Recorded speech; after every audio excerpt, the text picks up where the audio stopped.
It's Pastor Trish. It's Thursday, February 18th, and we are on Psalm 107 this evening, and that is the first psalm in in book 5. And so if you remember the 150 psalms altogether, and they are divided up into 5 different books within the larger book of Psalms, and 107 means we are beginning the last book, so it's book 5. I just thought I had been doing some reading, and I thought I would just share with you a little bit about what is in this book and kind of how it came to be, and a little bit about uh, David, because Psalms of David have been missing now for a while, particularly in book 4, but they'll make a return appearance and things. I thought that some of this information, some biblical scholarly work, perhaps we can call it, I just thought some of it was interesting. And so I literally am just going to read some of this to you. It's a commentary that I have by uh, Nancy DeClace Walford, Rolf Jacobson, and Beth Tanner. And so they get the credit for this. But I wanted to just share with you what we can expect as we journey through the rest of these Psalms. So, book 5 begins, of course, with Psalm 107. Words that celebrate God's role in delivering the Israelites from captivity in Babylon and returning them as a community to their own land. We will recall that in 587 BCE, Babylon sacked Jerusalem, destroyed the temple, and took a large number of inhabitants into exile in Babylon, and they were there for about 50 years. In 539, the Persians conquered Babylon, and a year later, the Persian king Cyrus allowed the captive Israelites to return to Jerusalem and to resume their lives. The returnees built a new temple, renewed their religious practices, but they remained vassals to the Persian Empire. Ethnic identity and worship practices were restored in Jerusalem, but not a distinct political state with a Davidic king at its head. So, book 4 of the Psalter encouraged the Israelites who were then in exile in Babylon to think back upon the days of Moses and the wilderness wanderings, days when there was no sovereign head over Israel except for God, except for Yahweh. So that's the book that we've come through. Many of those Psalms written while the Israelites were in exile in Babylon. Book 5 continues that encouragement, providing the community of faith with a new way to view their identity as a nation in the complex world in which they find themselves. The figure of David, who represents kingship and political identity, reappears, my commentary says dramatically, in book 5 after being all but absent in both books 4 and 3. And in book 5, David leads the faithful in a celebration of God as sovereign, protector, provider, and sustainer in their new present life situation. At the heart of the book, Psalm 119 will instruct the community of faith in the ways in which God will rule over them through the Torah and instruction and things. And if people acknowledge God as sovereign and keep the Torah, they will survive as people of Israel. So, book 5 will lead those of us who are reading it and hearing it from the despair of exile in Babylon to the celebration of a new life in the land of Israel with God as sovereign and the Torah as the guide for life.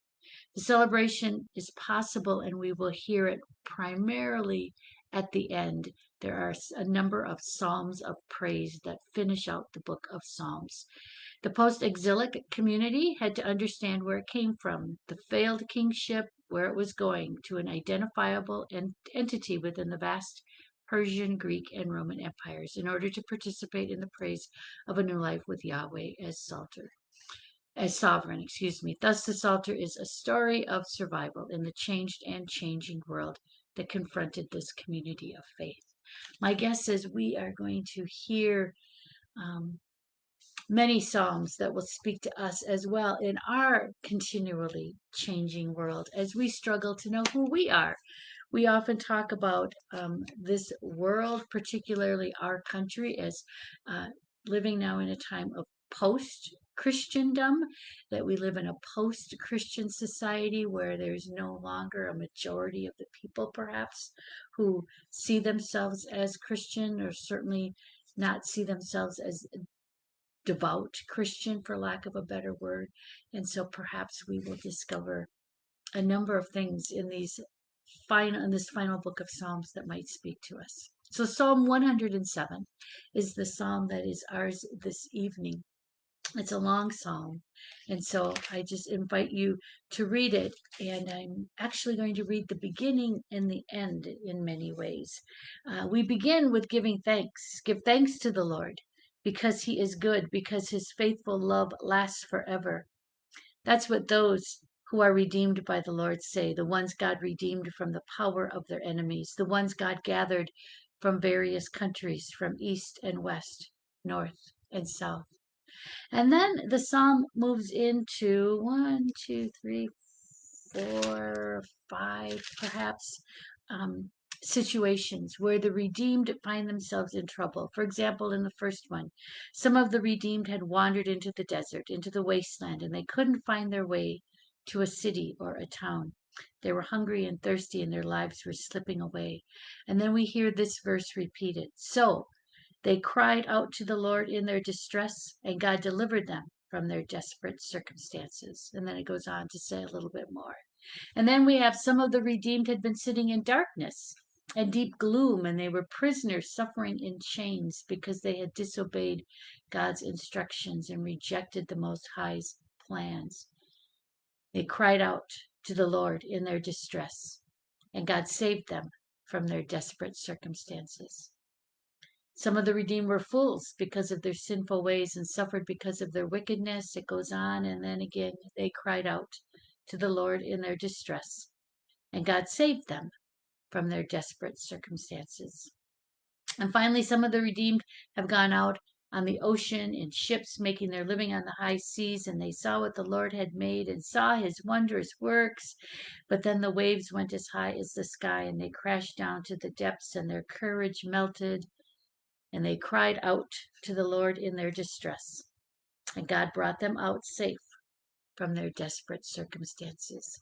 So we get this repeating of the redeemed finding themselves in trouble for a variety of reasons, crying out to God, and God brings them out from their desperate circumstances.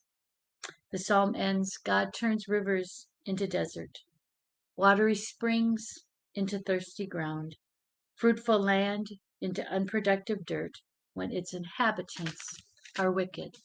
So there are consequences for our sin. And then the psalm says, but God can also turn the desert into watery pools, thirsty grounds into watery springs, where he settles the hungry, and they even build a city and live there. They plant fields and vineyards and obtain a fruitful harvest. God blesses them, and they become many. God won't even let their cattle diminish. But when they do diminish, when they're brought down by oppression, trouble, and grief, God pours contempt on their leaders, making them wander aimlessly in the wastelands. But God raises the needy from their suffering, and he makes their families as numerous as sheep.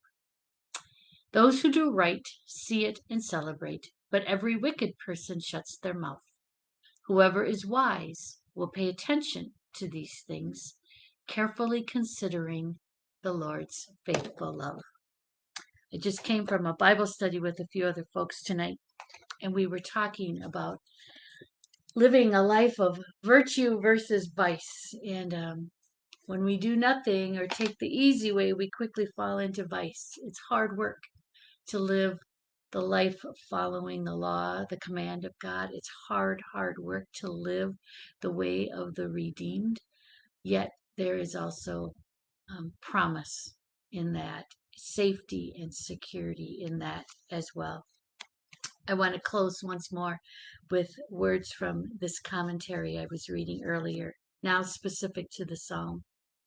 We may never find ourselves literally wandering in a desert wasteland or forced to dwell in a place of deep darkness or sick to the point of death or caught in a tumultuous storm at sea. But each of us have, or we will face those times when we need desperately the redeeming hand of God. This psalm provides a model for how to handle those times. We recognize the situation that we are in. We cry out to God and tell God what we need. We accept the deliverance that God brings, and then we give thanks to God. And in the end, we remember that God, not any earthly strength or power, can provide a habitable place for us and allow us to live the good life that God has given to us. And words then, I hope, of encouragement, instruction, and hope, no matter what situation you find yourself in today. Have a good evening. Thanks for joining me, and we'll see you again on Monday.